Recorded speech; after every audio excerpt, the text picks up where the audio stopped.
Halo, Assalamualaikum warahmatullahi wabarakatuh. Perkenalkan, nama saya Dian Purwanti dengan NIM 2102265 dari kelas 21S04 Kampus Tikom Tunas Bangsa Pematang Siantar. Di sini saya akan mempresentasikan tugas mata kuliah Keamanan Sistem Informasi dengan dosen pengampu Bapak Abdi Rahim Damanik MKom. 1. Contoh implementasi keamanan komputer pada sebuah badan usaha atau organisasi. Menggunakan auxiliary Fedora agar bisa meminimalisir ancaman atau kerugian pada perusahaan. Menurut Asrianik, tahun 2016, konsep keamanan harus memenuhi minimal 3 aspek, yaitu 1. Kerahasiaan. Dapat menjamin bahwa data bersifat rahasia, maksudnya hanya dapat diakses oleh pihak yang berhak. 2. Keutuhan. Dapat menjamin bahwa data tetap utuh dan lengkap dan dapat menjaga dari kerusakan atau ancaman lain yang mengakibatkan berubah informasi dari aslinya. 3. Ketersediaan. Dapat menjamin pengguna dapat mengakses informasi kapanpun tanpa adanya gangguan dan tidak dalam format yang tidak bisa digunakan. Salah satu metode adalah patching atau backup data. Masalah ancaman keamanan dalam sebuah sistem informasi dibagi menjadi 2, yaitu ancaman aktif yang dibagi menjadi 4. 1. Pencurian data. 2. Penggunaan sistem secara ilegal. 3. Penghancuran data secara ilegal. 4. Modifikasi secara ilegal. 4. Modifikasi secara ilegal. Yang kedua, ancaman pasif yang terdiri dari 3. 1. Kegagalan sistem. 2. Kesalahan manusia. Dan 3. Bencana alam. Adapun klasifikasi metode penyerangan adalah 1. Intrusion. Pada metode ini, seorang penyerang dapat menggunakan sistem komputer yang dimiliki orang lain.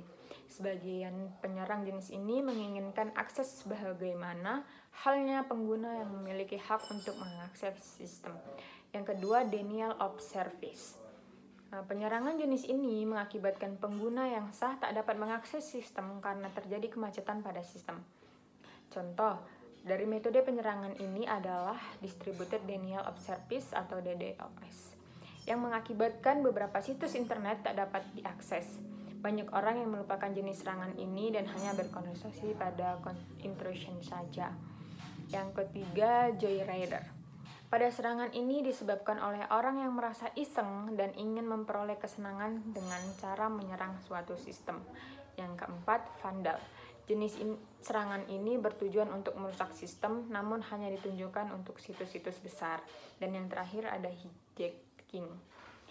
Seseorang menempatkan sistem monitoring atau spying terhadap pengetikan yang dilakukan pengguna pada PC yang digunakan oleh pengguna. Biasanya teknik penyerangan ini membutuhkan program khusus seperti program keylog atau sejenisnya.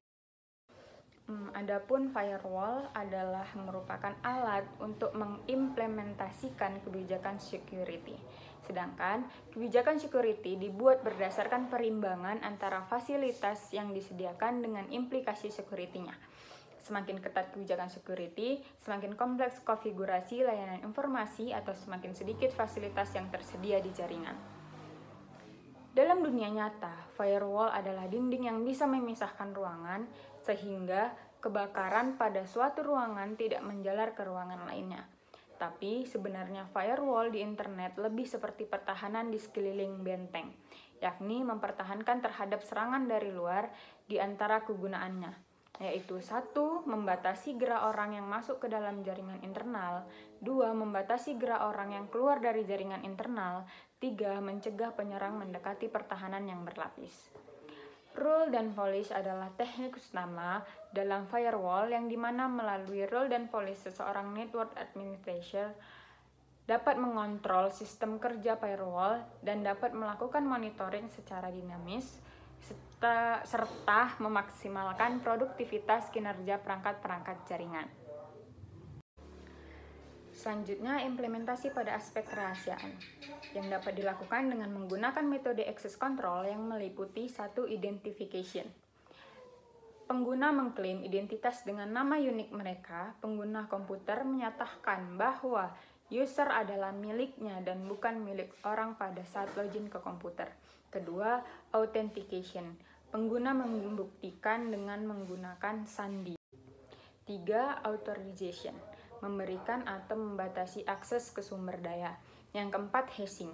Metode ini menggunakan tol pembantu yaitu tools quick hash untuk melakukan hashing terhadap file yang akan dikirim, baik file tidak berubah. Sedangkan untuk file yang sudah dirubah sebelum mencapai pengirim akan mengakibatkan nilai hashing berubah. Ini mengidentifikasi bahwa file sudah mengalami perubahan. Yang kelima, menggunakan metode user password pada aplikasi Office yang akan dikirim kepada orang lain. Yang keenam, monitoring keamanan komputer dengan melakukan scan antivirus setiap saat pengguna memberikan tambahan keamanan bagi keamanan komputer. Jika komputer berada dalam kondisi baik dan ada beberapa saran dari Linus memberikan untuk keamanan komputer tambahan diantaranya sebagai berikut. Yang pertama, menonaktifkan driver seperti penyimpanan USB saat tidak digunakan untuk mencegah penyimpanan tidak sah atau pencurian data.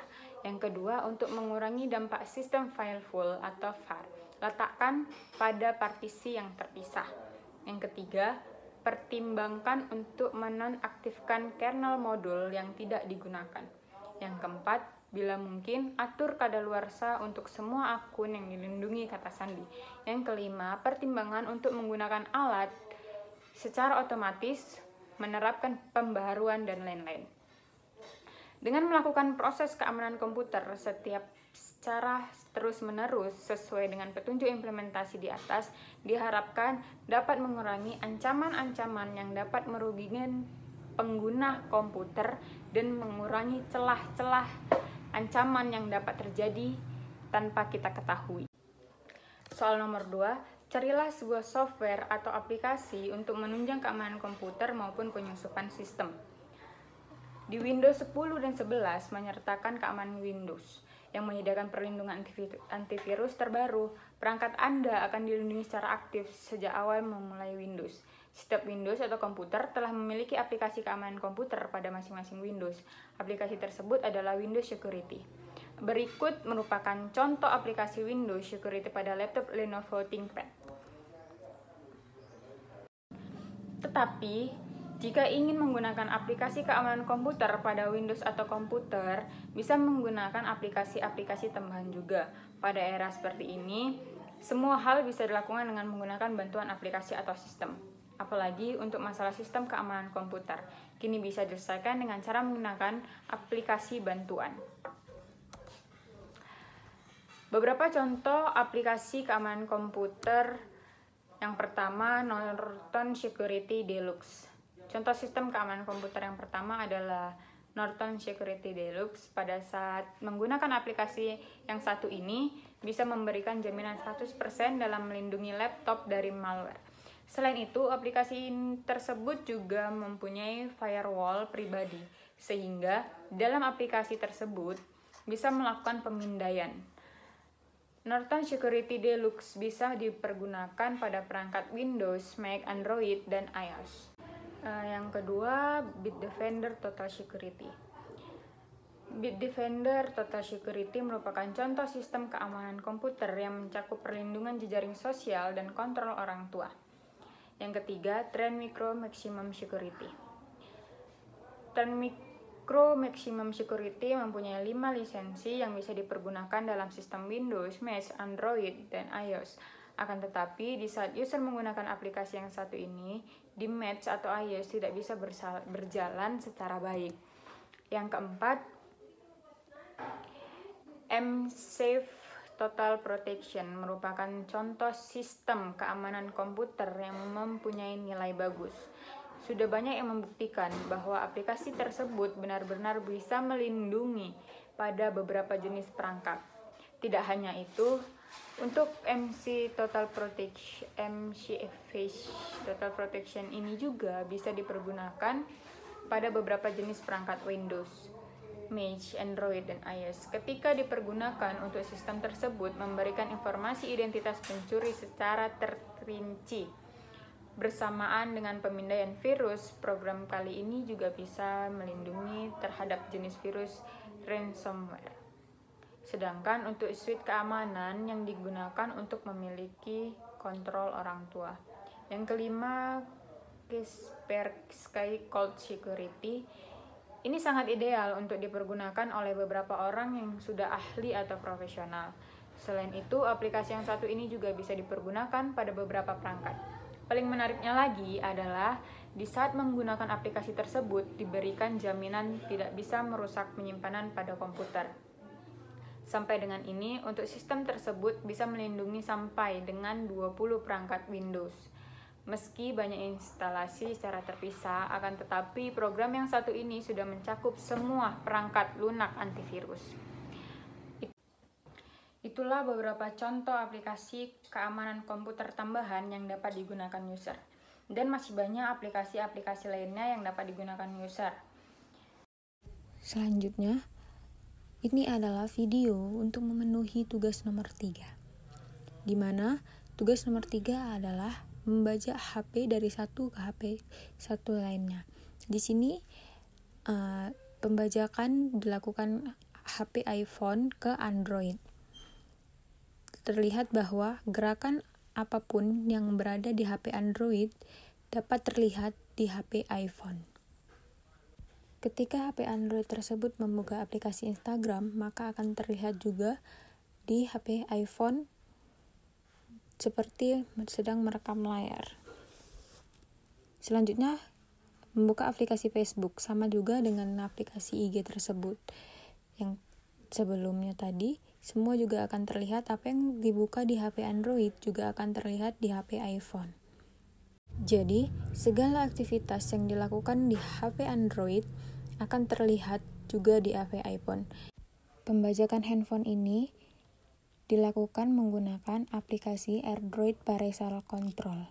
Sekian presentasi dari saya, kurang dan lebihnya saya mohon maaf. Terima kasih. Wassalamualaikum warahmatullahi wabarakatuh.